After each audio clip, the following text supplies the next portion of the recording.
नमस्कार दोस्तों, आप सभी का अपने YouTube channel simple way study पर स्वागत है। दोस्तों, एक नए वीडियो की शुरुआत करते हैं और इस वीडियो में हम 29 फरवरी 2024 के सभी महत्वपूर्ण करंट अफेयर्स को देखेंगे।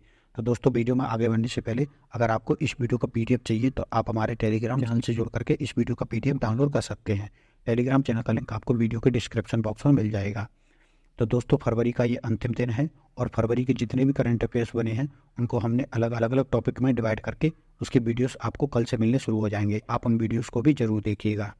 तो चलिए वीडियो की शुरुआत करते हैं। सबसे पहला प्रश्न है, राष्ट्रीय विज्ञान दिवस कब मनाया जाता है? तो ये मनाया जाता है 28 फरवरी को। देश भर में 28 फरवरी के दिन राष्ट्रीय विज्ञान दिवस मनाया जाता है। भारत के महान वैज्ञानिक CV रमन ने 28 फरवरी 1928 को रमन प्रभाव की खोज की थी, इसीलिए इस दिन को राष्ट्रीय विज्ञान दिवस के रूप में मनाया जाता है। 1930 में इन्हें इस खोज के लिए नोबेल पुरस्कार से भी सम्मानित किया गया था। रमन प्रभाव एक पारदर्शी सामग्री से गुजरते समय प्रकाश के बिखरने की घटना को प्रदर्शित करता है, जिससे इसकी तरंगदैर्घ्य और ऊर्जा में परिवर्तन होता है। राष्ट्रीय विज्ञान दिवस को पहली बार 28 फरवरी 1997 को सेलिब्रेट किया गया था। 2024 की थीम क्या रही है? तो सतत भविष्य के लिए विज्ञान 2024 की थीम रही है। RBI का वित्तीय साक्षरता सप्ताह 2024 अभियान कब आयोजित किया गया है? तो ये आयोजित किया गया है 26 फरवरी से 1 मार्च 2024 तक। भारतीय रिजर्व बैंक 26 फरवरी से 1 मार्च 2024 तक आयोजित अपने वार्षिक वित्तीय साक्षरता सप्ताह अभियान के माध्यम से युवा वयस्कों के बीच वित्तीय साक्षरता को बढ़ावा दे रहा है। इस दौरान 3 विशेष संदेश दिए गए हैं, जिसमें बचत और कंपाउंडिंग की शक्ति, छात्रों के लिए बैंकिंग आवश्यकताएं और डिजिटल और साइबर स्वच्छता। तो इन 3 संदेशों पर विशेष ध्यान दिया गया है। 2024 की थीम क्या रही है? तो करो सही शुरुआत, बनो वित्तीय स्मार्ट।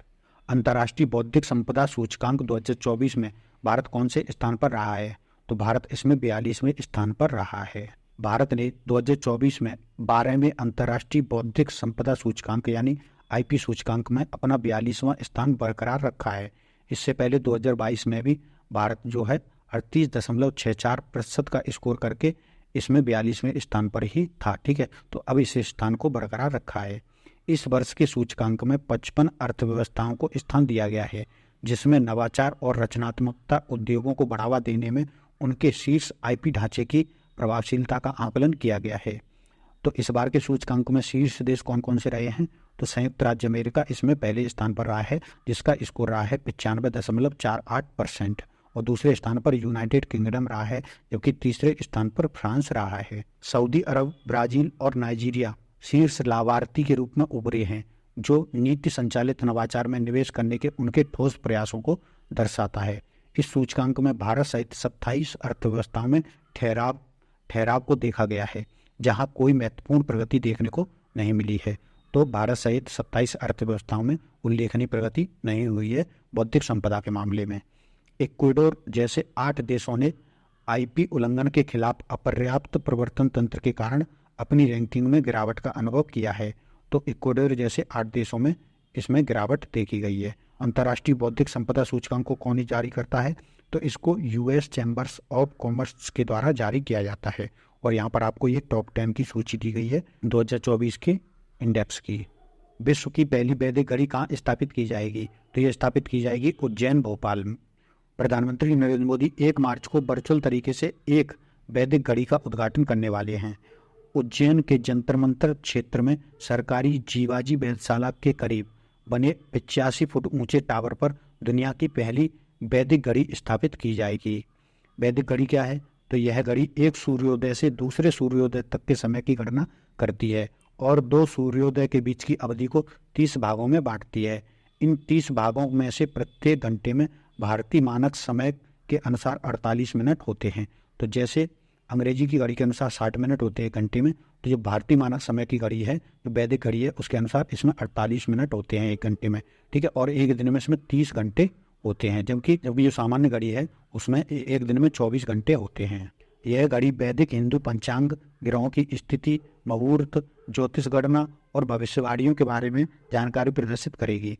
यह भारतीय मानक समय और ग्रीनविच मीन टाइम भी दिखाएगा। घड़ी समय की गणना करने के लिए लगातार 2 सूर्योदयों के बीच की अवधि को मापेगी। विशेषज्ञों का मानना है कि 3 सदी पहले दुनिया का मानक समय उज्जैन से तय होता था। ये जो घड़ी है वो जंतर मंतर के पास में स्थापित करी गई है। तो जंतर मंतर के बारे में भी जान लेते हैं। 1724 से 1730 के बीच जयपुर के राजा सवाई जयसिंह द्वितीय ने उत्तर भारत में 5 जगहों पर खगोलीय वेधशालाओं का निर्माण कराया था। ये वेधशालाएं, जिन्हें जंतर मंतर के नाम से जाना जाता है, जयपुर, दिल्ली, वाराणसी, उज्जैन और मथुरा में स्थापित की गई थी। वेधशालाओं ने कई सभ्यताओं द्वारा साझा की गई स्थिति खगोलीय वैज्ञानिक की परंपरा का पालन किया, जिससे जिज की खगोलीय तालिकाओं को पूरा करने में योगदान दिया। फरवरी 2024 में राष्ट्रीय आयुर्वेद संस्थान ने किस देश के पारंपरिक चिकित्सा में एक अकादमिक सहयोग स्थापित करने के लिए समझौता किया है? तो ये थाईलैंड के साथ समझौता किया है। राष्ट्रीय आयुर्वेद संस्थान ने 27 फरवरी 2024 को थाईलैंड सरकार के थाई पारंपरिक एवं वैदिक चिकित्सा विभाग के साथ एक समझौता ज्ञापन पर हस्ताक्षर किए हैं। यह समझौता आयुर्वेद और थाई पारंपरिक चिकित्सा में अकादमिक सहयोग की स्थापना के लिए किया गया है। 27 फरवरी को नई दिल्ली के हैदराबाद हाउस में भारत थाईलैंड संयुक्त आयोग की 10वीं बैठक आयोजित की गई। इसी दौरान ये समझौता देखने को मिला है। अखिल भारतीय आयुर्वेद संस्थान की बात करें तो इसकी फुल फॉर्म है all India institute of Ayurveda. 10 अक्टूबर 1915 में इसकी स्थापना हुई थी। तो ये नई दिल्ली में स्थित है। बनतारा को किसने लॉन्च किया है? तो इसको लॉन्च किया है रिलायंस ने। रिलायंस इंडस्ट्रीज और रिलायंस फाउंडेशन ने पशु कल्याण का समर्थन करने के लिए बनतारा यानी कि स्टार ऑफ द फॉरेस्ट कार्यक्रम को शुरू किया है। अनंत अंबानी के नेतृत्व वाली बनतारा पहल का उद्देश्य भारत और दुनिया के अन्य देशों में घायल, दुर्व्यवहार और लुप्तप्राय जानवरों का बचाव, इलाज, देखभाल और पुनर्वास करना है। तो ये जानवरों की देखभाल के लिए इस पहल को शुरू किया गया है। पशु कल्याण संरक्षण की बात करें तो वन्यजीव संरक्षण में स्वस्थ वन्यजीव आबादी सुनिश्चित करने, प्राकृतिक पारिस्थितिकी तंत्र को संरक्षित करने के उद्देश्य से जंगली प्रजातियों और उनके आवासों की सुरक्षा को ही पशु कल्याण संरक्षण कहते हैं। ठीक है। तो प्रमुख पहलों की बात करें तो people for the ethical treatment of the animals यानी पेटा, ये दुनिया का सबसे बड़ा पशु अधिकार संगठन है, जिसके दुनिया भर में 9 बिलियन से अधिक सदस्य और समर्थक हैं। भारत के संविधान के अनुच्छेद 51 जी में जो कहा गया है कि प्रत्येक भारतीय नागरिक को जंगलों, झीलों, नदियों और वन्यजीवों सहित प्राकृतिक पर्यावरण की रक्षा एवं संवर्धन करना चाहिए। भारतीय पशु कल्याण बोर्ड की बात करें तो इसकी स्थापना 1962 में हुई थी। पशु क्रूरता निवारण अधिनियम 1960 की धारा 4 के तहत इसको स्थापित किया गया और यह एक वैधानिक निकाय है। इसे एक प्रसिद्ध मानवतावादी कार्यकर्ता स्वर्गीय श्रीमती रुक्मणी देवी अरुंडेल के नेतृत्व में शुरू किया गया था। इसके अलावा पीपल्स फॉर एनिमल्स नाम का एक संगठन है। तो भारत में पशु कल्याण के लिए समर्पित ये एक एनजीओ है। ठीक है, गैर लाभकारी संगठन है और इसकी स्थापना सबसे पहले 1992 में मेनका गांधी ने की थी। हाल ही में भारत में लोकपाल के दूसरे अध्यक्ष के रूप में कौन नियुक्त हुए हैं? तो ये नियुक्त हुए हैं अजय माणिकराव खानविलकर। राष्ट्रपति द्रौपदी मुर्मू जी ने सुप्रीम कोर्ट के पूर्व न्यायाधीश न्यायमूर्ति अजय माणिकराव खानविलकर को लोकपाल का नया अध्यक्ष नियुक्त किया है। इन्होंने भारत में पहले लोकपाल पिनाकी चंद्र घोष का स्थान लिया है, जो अपने 2 वर्ष के कार्यकाल के बाद मई 2022 में सेवानिवृत्त हो गए थे। उसके बाद किसी भी स्थायी अध्यक्ष की नियुक्ति नहीं हुई थी, जबकि वर्तमान में लोकपाल के कार्यकारी अध्यक्ष और न्यायिक सदस्य झारखंड उच्च न्यायालय के पूर्व मुख्य न्यायाधीश प्रदीप कुमार मोहंती इसके कार्यकारी अध्यक्ष के रूप में कार्य कर रहे थे। तो अब नए अध्यक्ष की नियुक्ति हो गई है, साथ ही इसमें न्यायिक सदस्य और गैर न्यायिक सदस्यों की भी नियुक्ति करी गई है। ठीक है, तो 3 न्यायिक सदस्य कौन कौन बने हैं? तो इसमें न्यायमूर्ति लिंगप्पा नारायण स्वामी और न्यायमूर्ति संजय यादव और न्यायमूर्ति ऋतुराज अवस्थी न्यायिक सदस्य नियुक्त हुए हैं, जबकि सुशील चंद्रा, पंकज कुमार और अजय तिर्की इसके गैर न्यायिक सदस्य के रूप में नियुक्त हुए हैं। लोकपाल की बात करें तो भारत में अन्ना आंदोलन के बाद लोकपाल और लोकायुक्त विधेयक 2011 पेश किया गया, जिसको 17 दिसंबर 2023 को संसद से पारित कर दिया गया और ये लोकपाल और लोकायुक्त अधिनियम 2013 बन गया। ठीक है, और इसको राष्ट्रपति जी के द्वारा 1 जनवरी 2024 को मंजूरी मिल गई और ये 16 जनवरी 2024 को प्रभावी हो गया। ठीक है, उसके बाद इसमें 2016 में एक बार संशोधन भी किया गया है। तो लोकपाल अधिनियम के दायरे में आने वाले सार्वजनिक पदाधिकारियों के खिलाफ भ्रष्टाचार के आरोपों की जांच के लिए ये संस्था जिम्मेदार होती है। इसके संगठन में 1 अध्यक्ष व 8 सदस्य होते हैं, जिसमें से 50% सदस्य न्यायिक सदस्य होते हैं। तो इसके सदस्यों का कार्यकाल 5 वर्ष या 70 वर्ष, तो जो भी पहले हो इसका कार्यकाल होता है।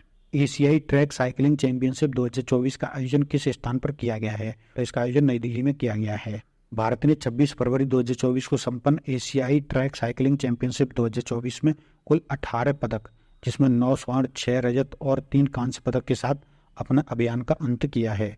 इस प्रतियोगिता में भारत के पैरा खिलाड़ियों ने सर्वश्रेष्ठ प्रदर्शन करते हुए भारत की पदक तालिका में 8 स्वर्ण, 4 रजत पदकों का योगदान दिया। भारत के शेष पदक जूनियर खिलाड़ियों ने जीते हैं, जबकि भारत के शीर्ष साइकिलिंग चालकों ने इस प्रतियोगिता में निराश किया, यानी उन्हें कोई विशेष पदक नहीं मिले। 43वें एशियाई ट्रैक साइकिलिंग चैंपियनशिप 2024 की बात करें तो इसका आयोजन नई दिल्ली के इंदिरा गांधी स्पोर्ट्स कॉम्प्लेक्स में 21 से 26 फरवरी तक किया गया। इसमें 18 देशों के लगभग 500 राइडरों ने भाग लिया, जिसमें जूनियर और पैरा ट्रैक साइकिलिंग श्रेणियों में भी प्रतियोगिताएं हुई। तो इसमें शीर्ष स्थान वाले 3 देश कौन कौन से रहे हैं? तो पहले स्थान पर इसमें मलेशिया रहा है, जिसने कुल 37 पदक जीते, जिसमें 19 स्वर्ण, 11 रजत और 8 कांस्य पदक थे। दूसरे स्थान पर जापान रहा है और तीसरे स्थान पर इसमें कोरिया रहा है। बायो एशिया शिखर सम्मेलन कहाँ आयोजित किया गया है? तो इसका आयोजन किया गया है हैदराबाद में। एशिया के प्रमुख जैव प्रौद्योगिकी और जीव विज्ञान सम्मेलन बायो एशिया 2024 26 फरवरी 2024 को हैदराबाद में शुरू हुआ है। इसके 21वें संस्करण का आयोजन 26 से 28 फरवरी 2024 तक हैदराबाद तेलंगाना में हुआ है। शिखर सम्मेलन का विषय क्या रहा है? तो डेटा और एआई के साथ जीव विज्ञान को बदलना, इसका विषय रहा है। तेलंगाना सरकार ने 2003 में एक प्रमुख पहल के रूप में इसकी शुरुआत की थी, जो तब से वैज्ञानिक शोधकर्ताओं और व्यावसायिक पेशेवरों के बीच विचारों के आदान प्रदान के लिए एक प्रमुख मंच बन गया है। बायो एशिया एक वैश्विक मंच है जिसका उद्देश्य बायोटेक उद्योग में नवाचार, खोजों, समाधानों को बढ़ावा, समृद्ध और प्रोत्साहित करना है। 14वें एजिस ग्राम बेल अवार्ड में C. में कितने पुरस्कार जीते हैं? तो इसने 3 पुरस्कार जीते हैं। भारत सरकार के प्रमुख दूरसंचार अनुसंधान एवं विकास केंद्र सेंटर फॉर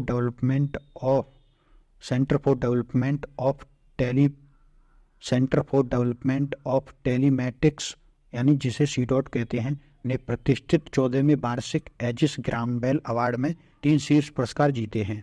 तो इसे पहला पुरस्कार जो मिला है वो गूगल इंडिया के साथ संयुक्त रूप से एआई नवाचार श्रेणी के तहत अग्रणी ASTR परियोजना के लिए प्रदान किया गया है। दूसरा पुरस्कार C. ने अपने अभूतपूर्व CEIR यानी सेंट्रल इक्विपमेंट आइडेंटिटी रजिस्टर समाधान के लिए सामाजिक भलाई के नवाचार श्रेणी में प्राप्त किया है, जबकि तीसरा पुरस्कार C. को उसके क्वांटम कुंजी विवरण उत्पाद के लिए दूरसंचार में नवाचार श्रेणी में प्रदान किया गया है। टेलीमेटिक्स विकास केंद्र की बात करें तो C. इसकी फुल फॉर्म है centre for development of telematics. इसकी स्थापना 25 अगस्त 1984 को हुई थी। मुख्यालय नई दिल्ली में है। भारत सरकार के स्वामित्व वाला दूरसंचार प्रौद्योगिकी विकास केंद्र है। इसे भारतीय दूरसंचार नेटवर्क की आवश्यकताओं को पूरा करने के लिए अत्याधुनिक दूरसंचार प्रौद्योगिकी विकसित करने का संपूर्ण अधिकार एवं पूर्ण स्वतंत्रता दी गई है। अब हम अन्य महत्वपूर्ण खबरें देख लेते हैं। तो इसमें पहली खबर है PM नरेंद्र मोदी ने तमिलनाडु के कुलशेखरपट्टनम में इसरो के दूसरे स्पेस पोर्ट के निर्माण की आधारशिला रखी है। इस परियोजना पर 950 करोड़ रुपए की लागत आने का अनुमान है और इसका उद्देश्य उपग्रह प्रक्षेपण, विशेष रूप से छोटे उपग्रहों की बढ़ती मांग को पूरा करना है। वैश्विक स्वर्ण खनिकों का प्रतिनिधित्व करने वाली बर्ड गोल्ड काउंसिल ने सचिन जैन को भारत के लिए अपना नया CEO नियुक्त किया है। न्यूजीलैंड ने अपने तंबाकू विरोधी कानून को निरस्त कर दिया है, जिसे जुलाई 2023 में जैकिंडा अर्दोगन के कार्यकाल के दौरान लाया गया था। अब क्रिस्टोफर लक्सन की गठबंधन सरकार ने इसको वापस ले लिया है या निरस्त कर दिया है। केंद्र सरकार ने अपने ग्राहकों को जानो के एक समान मानकों के लिए वित्त सचिव TB सोमनाथ की अध्यक्षता में एक समिति गठित की है। उत्तराखंड सरकार सरकारी और निजी संपत्ति दोनों को नुकसान पहुंचाने के लिए दंगाई को जिम्मेदार ठहराने, नुकसान की भरपाई के लिए कानून बनाने के लिए एक विधेयक लाएगी। इससे पहले उत्तर प्रदेश और हरियाणा इसको कानून बना चुके हैं। अब उत्तराखंड ऐसा कानून बनाने वाला तीसरा राज्य बन जाएगा। केंद्र सरकार ने आम चुनावों में युवाओं की भागीदारी सुनिश्चित करने के लिए देश भर के उच्च शिक्षण संस्थानों में मेरा पहला वोट देश के लिए अभियान शुरू किया है। तेलंगाना सरकार ने कानूनी जटिलताओं, किसानों के विरोध और पर्यावरण संबंधी चिंताओं का हवाला देते हुए बहुप्रचारित हैदराबाद फार्मा सिटी परियोजना को बंद करने का फैसला किया है। नामीबिया के जॉन निकोल लॉक्टी ईटन ने T20 अंतर्राष्ट्रीय में सबसे तेज यानी 33 गेंदों में सबसे तेज शतक लगाने का रिकॉर्ड बनाया है। इससे पहले ये रिकॉर्ड नेपाल के कुशल मल्ला के नाम था, जिन्होंने 34 गेंदों में शतक बनाया था। तो दोस्तों ये थे हमारे 29 फरवरी 2024 के सभी महत्वपूर्ण करंट अफेयर्स। इस वीडियो में फिलहाल इतना ही। अगर आपको ये वीडियो पसंद आया है तो वीडियो को लाइक कर दीजिए, चैनल को सब्सक्राइब कर दीजिए एवं अपने दोस्तों तक भी शेयर करिए। धन्यवाद।